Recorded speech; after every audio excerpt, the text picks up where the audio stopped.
Dhaka board 2024 HSC Bangla প্রথম পত্র। কুহেলি শব্দের অর্থ কী? কুহেলি শব্দের অর্থ কুয়াশা। উদ্দীপকটি পড়ো, 2 নং প্রশ্নের উত্তর দাও। পাহাড়ি ঢলের মতো নেমে আসে সমস্ত ভাষায়, অভাগা মানুষ যেন জেগে ওঠে আবার এ আশায়। যে আবার নুরুল দিনে একদিন আসবে বাংলায়, আবার নুরুল দিনে একদিন কাল পূর্ণিমায়, দেবে ডাক জাগোবাহে কণ্ঠে সবাই, আবার নুরুল দিনে একদিন আসবে বাংলায়। পঙ্ক্তিটিতে আমি কিংবদন্তির কথা বলছি। কবিতার সাদৃশ্যপূর্ণ চেতনা হলো নবজাগরণ, সংগ্রামশীলতা, ইতিহাস, মনস্কতা। নাম্বার 3, উদ্দীপকে প্রতিফলিত চেতনা ব্যক্ত হয়েছে নিচের কোন চরণে? রক্তজবার মতো প্রতিরোধের উচ্চারণ কবিতা। এ দেশের বুকে কেন 18কে নেমে আসতে বলা হয়েছে? এই বয়স সাহসী, দুর্বার, গতিসম্পন্ন, কল্যাণব্রতী। নাম্বার 5, 18 বছর বয়সের ধর্ম মহান মন্ত্রে উজ্জীবিত হওয়া। এই মহান মন্ত্রের বাহন কোনটি? আত্মত্যাগ। নাম্বার 6, ঘাতকের অশুভ আস্তানায় মানুষের অবস্থা ছিল কেউ মরা, কেউ আধমরা, কেউ জেদি বিপ্লবে ফেটে পড়া। 7, মীর জাফরের প্রকৃত নাম মীর জাফর আলী খাঁ, বাংলাদেশের জাতীয় কবি কাজী নজরুল ইসলাম। কিন্তু আমরা তার কথা বুঝলাম না। আমার পথ প্রবন্ধে কার সম্পর্কে আলোচ্য উক্তিটি করা হয়েছে? মহাত্মা গান্ধী। কন্যার রূপ গুণের বর্ণনায় বিনুদাদা বলেছিলেন, মন্দ নয় হে খাঁটি সোনা বটে। দক্ষযজ্ঞ শব্দের অর্থ হট্টগোল। বিলাসীর আত্মহত্যার কারণ স্বামীর শোকে নিষ্ঠুর সমাজ ব্যবস্থা। উদ্দীপকটি পর 13 প্রশ্ন উত্তর দাও। উদ্দীপকে 52 দিনগুলি রচনায় ফুটে ওঠা কোন চেতনার প্রকাশ ঘটেছে? আত্মত্যাগ। উদ্দীপকটি হলো ভাষা আন্দোলন বাঙালিকে আন্তর্জাতিক পরিচিতি ও মর্যাদার ভূষিত করেছে।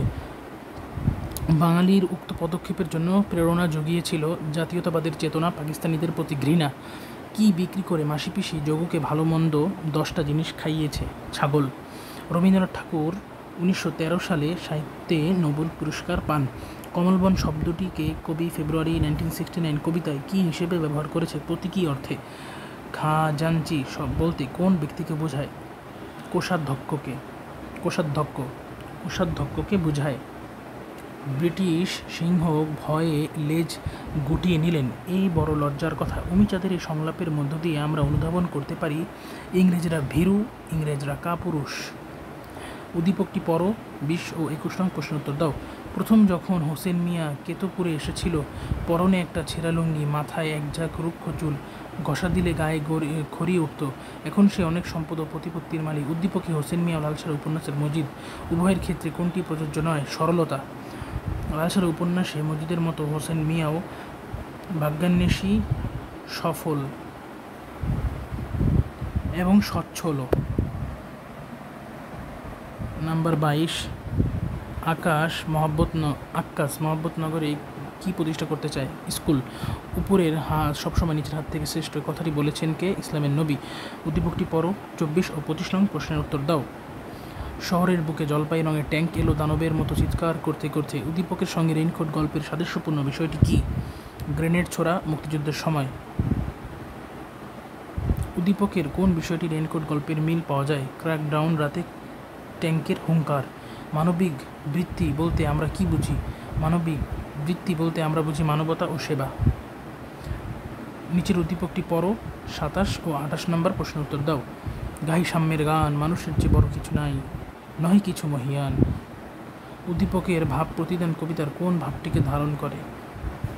জাগরণ, চিন্তা। তবে এখানে সাম্যবাদও হয়। উদ্দীপক ও আলোচ্য কবিতায় প্রকাশ পেয়েছে মানুষের প্রতি ভালোবাসা, মানুষের শ্রেষ্ঠত্ব।